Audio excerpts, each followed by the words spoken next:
Oke, kita lanjut ya materi berikutnya di bab ketiga. Di bab ketiga ini kita akan belajar tentang CLI environment ya. Lingkungan di CLI itu seperti apa sih gitu. Ya, kita mulai aja. Nah, teman-teman kalau misalkan mau melakukan remote ke Linux ya yang sudah kita install tadi, kita perlu melakukan instalasi aplikasi tambahan ya. Ataupun sebenarnya bisa juga langsung menggunakan CMD atau terminal ya. Kalau misalkan pakai Linux CMD, kalau misalkan pakai Windows CMD, kalau misalkan pakai Macintosh ya makainya terminal gitu ya. Nah, tapi kalau misalkan teman-teman mau menggunakan aplikasi pihak ketiga itu juga bisa ya. Berikut beberapa aplikasinya seperti Putih, Moba Extern, CMD, dan terminal gitu ya.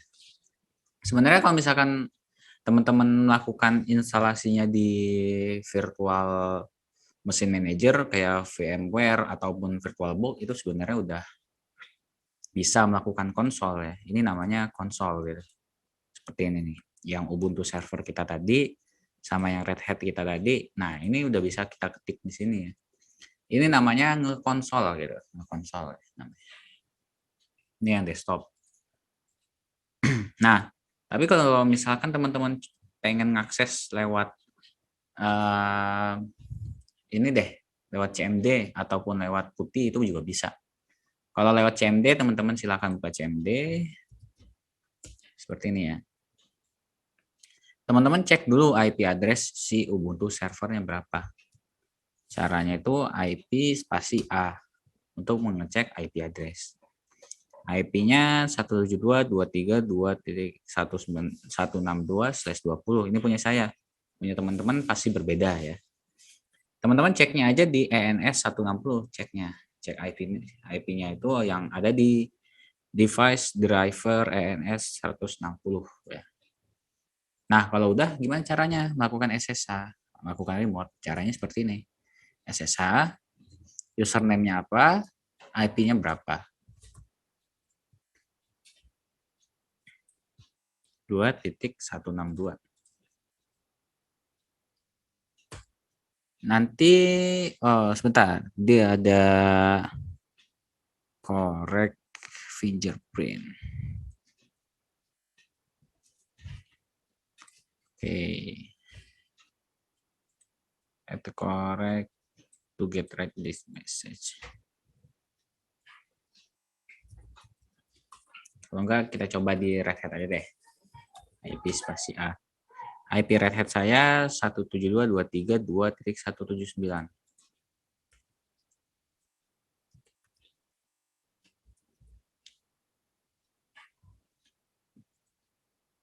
2.179. Nah, nanti dia akan meminta autorisasi gitu. Autentikasi maksud saya. Autentikasi untuk fingerprint SSH-nya gitu. Kalau kita mau melanjutkan ketik yes gitu ya. Kemudian masukin passwordnya apa.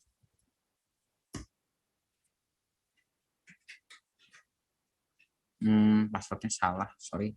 Pakai user root ya, bukan.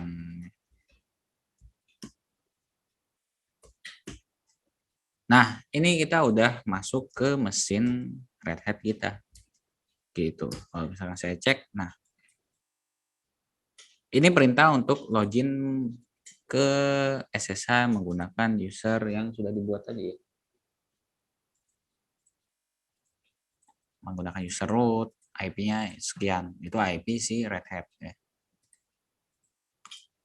Nah, begitulah caranya. Kalau misalkan mau menggunakan CMD ya untuk melakukan remote ke server tujuan. Nah, kalau misalkan pakai Putih gimana? Teman-teman harus download dulu Putih. Download Putih di browser. Putih. Ya, tinggal di download aja.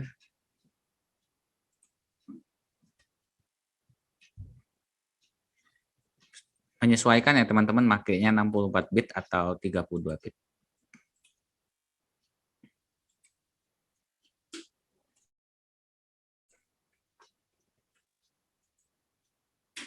Kalau sudah, silahkan diinstal dulu. Putih.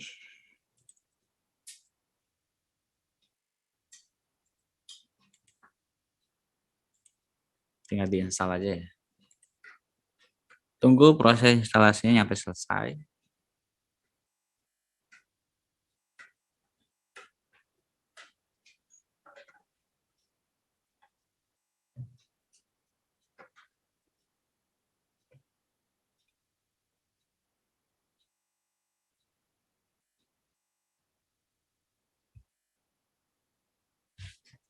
Oke, nanti kita klik yes, seperti install biasa ya. Finish.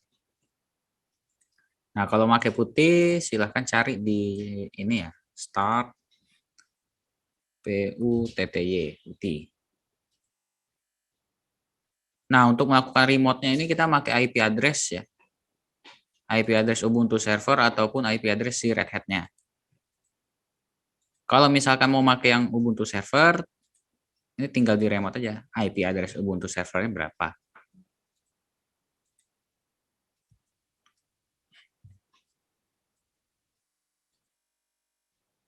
2.162 ya IP address saya.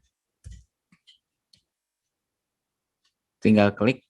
Jadi di putih, untuk menggunakan putih, itu yang penting masukin IP address sama portnya berapa. Gitu ya. IP address sama portnya berapa, connection type-nya ini apa.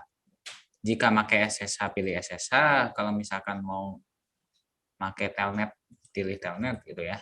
Menyesuaikan aja. Kita pakai SSH ya, remote-nya. Jadi ini masukin IP address, servernya sama portnya berapa. Portnya secara default itu 22 ya.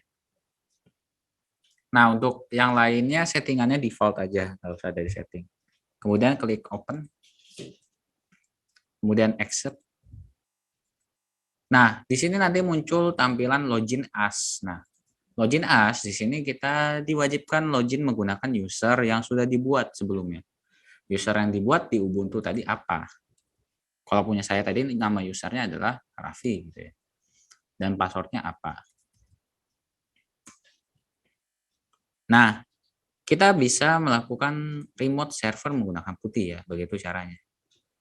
Oke. Nah, di sini saya contohkan sekali lagi untuk remote ke server yang Red Hat ya, yang Red Hat 7. Yang Red Hat 8. Caranya gimana? Teman-teman buka lagi aplikasi putihnya. Ya. Masukin IP address Red Hat-nya berapa?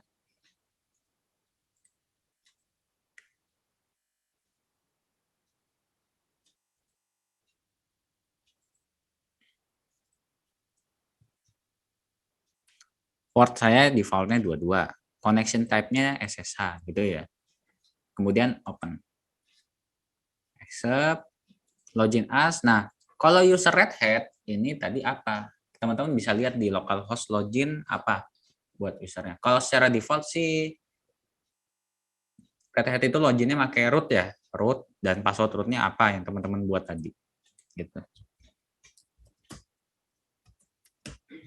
Nah, sekarang kita sudah masuk ke server Red Hat kita lewat putih, ya. Oke, jadi begitu caranya menggunakan putih, menggunakan CMD seperti ini. Sintaknya tadi ya SSH root. Ya, teman-teman menyesuaikan aja yang mana lebih mudah gitu. Oke, jadi seperti itu ya. Oke, kita udah belajar cara meremote SSH server kita ya. Jadi bisa pakai CMD, bisa pakai putih, ataupun aplikasi lainnya. Teman-teman silahkan biasanya pakai apa gitu. Oke, jadi dua cara kalau misalkan mau melakukan remote ke server yang basisnya CLI ya. Yang pertama menggunakan aplikasi remote SSH ini. Yang kedua langsung melakukan lewat konsol ya. Lewat konsol seperti ini. Oke, jadi begitu ya. Nah, kalau misalkan yang GUI ya, yang versi GUI itu kita bisa pakai terminalnya ya. Silakan teman-teman masuk ke Ubuntu desktopnya sekarang, login pakai password apa tadi passwordnya yang UI.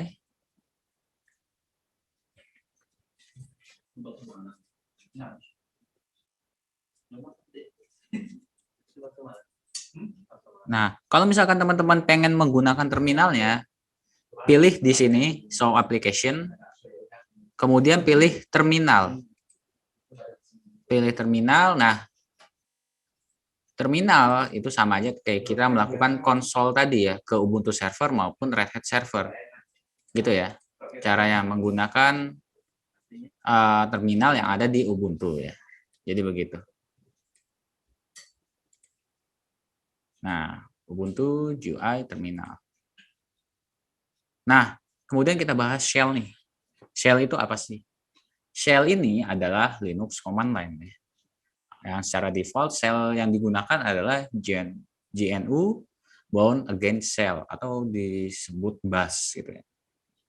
Shell itu ya Linux command line ya, tempat mengetik gitu. Shell namanya. Mulai dari username sampai dengan tanda dolar ataupun tanda pagar itu shell. Shell. Nah, ini adalah shell. Ini juga shell. Raffi at my server. Ini juga shell. Root at localhost. Yang membedakan apa? Kalau shell yang pakai user root, dia tandanya adalah tanda hashtag ya, tanda pagar. Tapi kalau misalkan yang pakai dolar, ini tandanya adalah tanda dolar gitu ya. Pakai apa? User biasa, user non root. User yang dibuat sendiri dia pakai dolar. Seperti ini. Ini user saya yang biasa ya, non root.